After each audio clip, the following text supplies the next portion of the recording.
예, 자리에 앉으세요.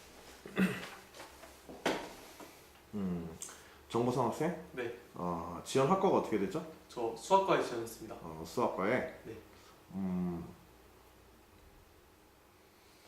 수학에서도 여러 분야가 있을 텐데 네. 특히 이제 순수 수학과 응용 수학 분야들이 있지. 대표적으로 나눌 때. 네. 자네는 어떤 분야에 더 관심 있어? 저는 응용 수학에 좀 더 관심이 있습니다.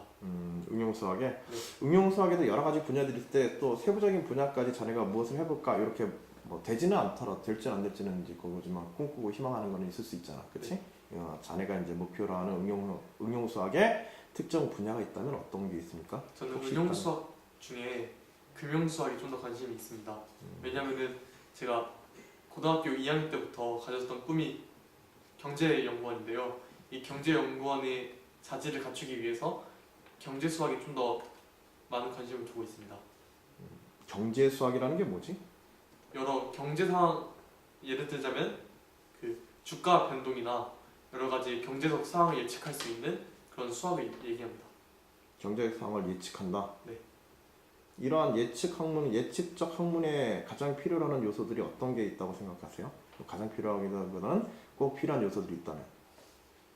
지금 사회가 약간 그 욕구가 다원화되면서 되게 불확정성의 사회라고 하잖아요. 그래서 이런 것들에서 제대로 된 방향점을 예측하고 이를 통해서 좀 더 발전된 사회를 만들기 위해서는 이러한 예측적인 수학이 필요하다고 생각합니다. 예측적 수학이 필요하다는 주장이 아니라 예측적 수학을 하기 위해서 필요로 하는 요소들이 어떤 것들이 있냐라고 물어본 거야. 잠깐만 생각할 시간을 주실 수 있어요? 예, 좋습니다.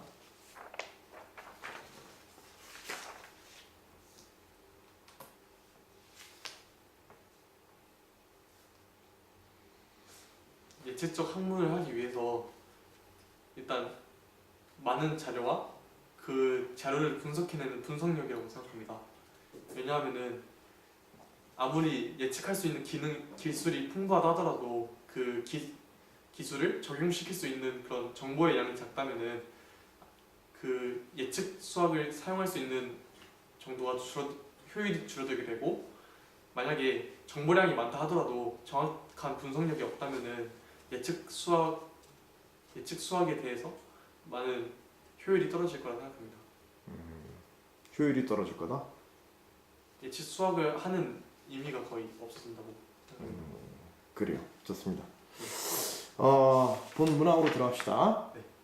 제시문 가나다 세 개의 제시문이 있는데 이 세 제시문에서 자네가 생각하는 공통적 주제 단어가 있다고 한다면 어떤 게 있는지 얘기해 볼 수 있겠어요? 저는 연속이라고 생각합니다. 연속.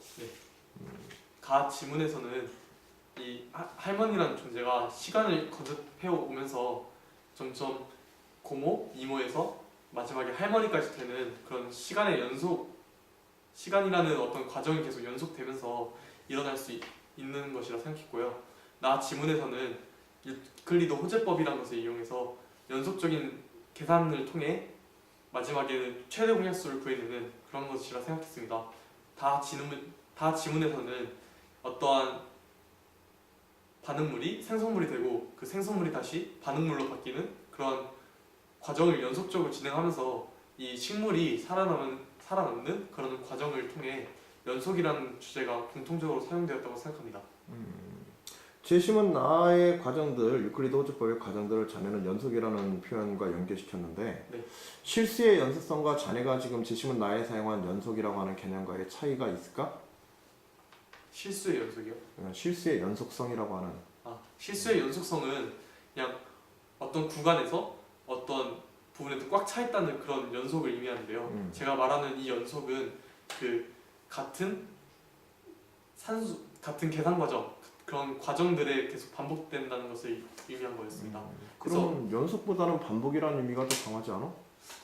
그러기에는 가에서 반복이라고 하기에는 어떤 지위가 바뀌는 게 그 할머니의 의지에 의해서 바뀌는 것이 아니라 시간이 지나감에 따라서 그런 연속을 통해 이루어진 거기 때문에 그 과정의 연속이라고 생각했습니다.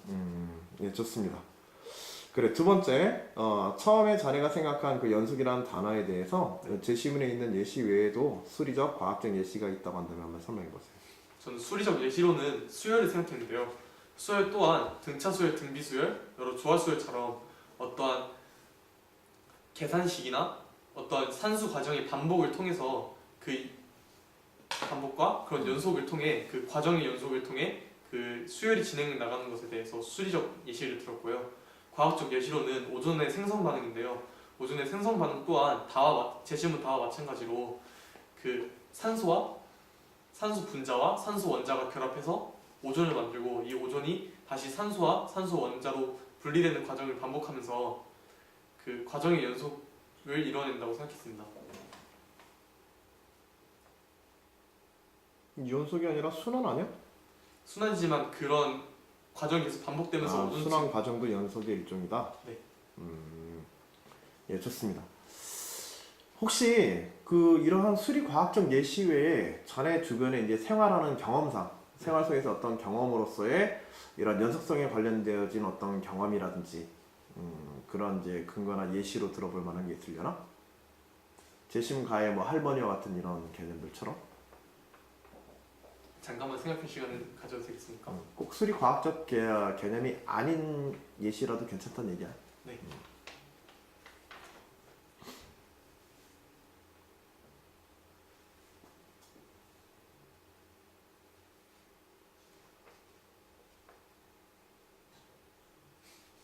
네, 얘기해도 되겠습니까? 네, 좋습니다. 저는 공부라는 것을 생각했습니다.